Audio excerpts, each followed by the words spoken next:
नमस्कार। क्या कभी ऐसा महसूस हुआ है कि स्ट्रेस मतलब तनाव बस सिर पर चढ़ गया है? आज हम तनाव को देखने का पूरा नजरिया ही बदलने वाले हैं। हम ये समझेंगे कि तनाव का असली कारण बाहर नहीं बल्कि हमारे अंदर है और इसे साइंस की मदद से कैसे संभाला जा सकता है। तो एक बात सोचते हैं, असल में हमें तनाव होता क्यों है? क्या ये ऑफिस की कोई डेडलाइन है, घर की जिम्मेदारियां हैं, या फिर लोगों के साथ कुछ मतभेद? हम अक्सर बाहरी चीजों को ही वजह मान लेते हैं, पर क्या सच में यही कहानी है? हाँ, तो ज्यादातर हम यही सोचते हैं कि तनाव बाहरी समस्याओं की वजह से होता है। लेकिन साइंस की कहानी थोड़ी अलग है। वो कहता है कि असली खेल तो हमारे दिमाग के अंदर चलता है। मतलब स्ट्रेस इस बात से नहीं आता कि हमारे साथ क्या हुआ, बल्कि इस बात से कि हमने उस पर रिएक्ट कैसे किया। ये कमाल का आइडिया मनोवैज्ञानिक रिचर्ड लाजरस और सूजन फोकमैन ने दिया था।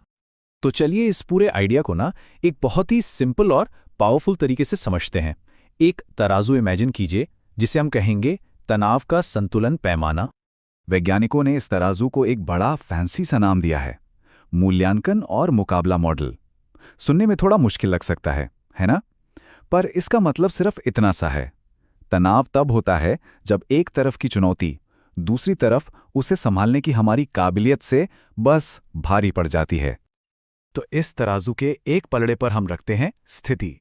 सोचिए, ऑफिस में कोई नया मुश्किल सा प्रोजेक्ट आ गया, या किसी से कोई बहुत इंपॉर्टेंट बात करनी है, या महीने के आखिर में आने वाले बिल्स। ये सब वो बाहरी चुनौतियां हैं जो हम पर एक तरह का दबाव बनाती हैं। और तराजू के दूसरे पलड़े पर क्या है? हमारी प्रतिक्रिया।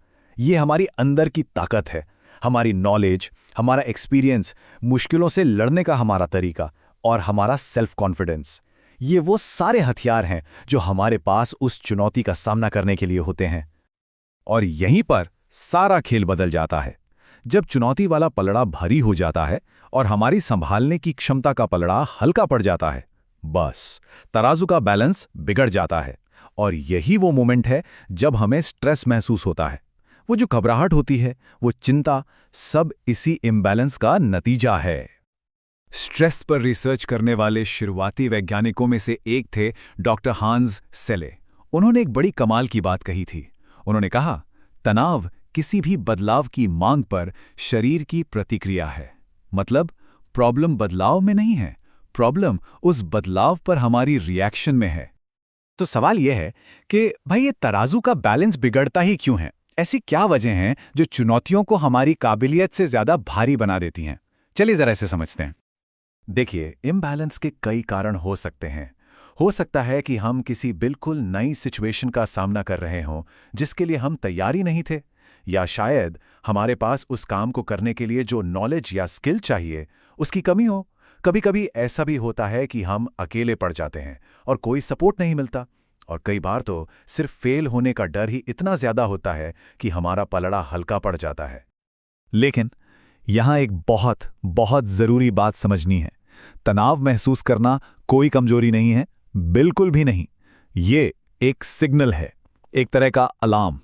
हमारा दिमाग हमें बता रहा है कि सुनो, इस चुनौती से निपटने के लिए कुछ और चाहिए, शायद कोई नया तरीका या थोड़ी और मदद। और सबसे अच्छी बात क्या है कि अगर तनाव एक सिग्नल है तो हम इस सिग्नल पर एक्शन ले सकते हैं। तो चलिए अब बात करते हैं कि इस बिगड़े हुए तराजू को वापस बैलेंस में कैसे लाया जाए।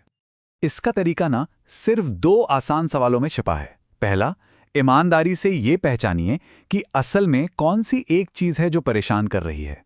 और दूसरा, फिर खुद से पूछिए, अच्छा, इस सिचुएशन को संभालने के लिए मेरे पास अभी क्या नहीं है, कौन सी चीज मिस हो रही है। और जैसे ही पता चलता है कि कमी कहाँ है, बस उसे पूरा करने पर काम शुरू किया जा सकता है। किसी भरोसेमंद दोस्त या मेंटर से बात की जा सकती है, किताबें पढ़कर या ऑनलाइन कुछ सीखकर अपनी नॉलेज बढ़ाई जा सकती है, या हो सकता है सिर्फ शांत रहकर अपनी भावनाओं को समझने की कोई नई टेक्निक ही सीखनी हो। हर एक कदम तराजू के प्रतिक्रिया वाले पल्ले को और भारी बनाएगा। और ये तरीका सिर्फ कोई हवा हवाई बात नहीं है, इसके पीछे पक्का साइंस है। मनोविज्ञान की सबसे कामयाब थेरेपीज में से एक, जिसे कॉग्निटिव बिहेवियरल थेरेपी या सीबीटी कहते हैं, वो इसी सिद्धांत पर काम करती है।